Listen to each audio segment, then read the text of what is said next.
Stop! Are you making this common English mistake? Do you know the difference between I eat breakfast and I am eating breakfast? In the next few minutes, you'll learn the present continuous tense with fun, real-life conversations. By the end of this lesson, you'll be able to talk about what is happening right now with confidence. So, are you ready to improve your English? Let's get started!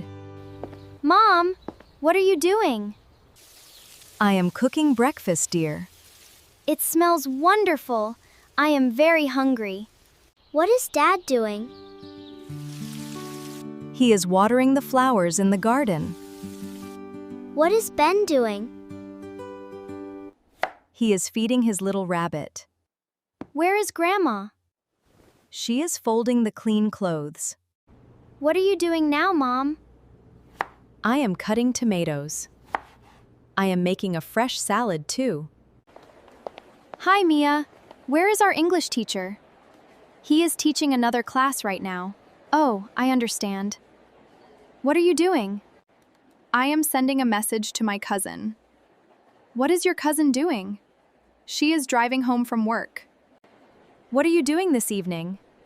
I am staying at home. Why? I am having a small game night. Would you like to come? Yes, I am free this evening. Wonderful. See you later.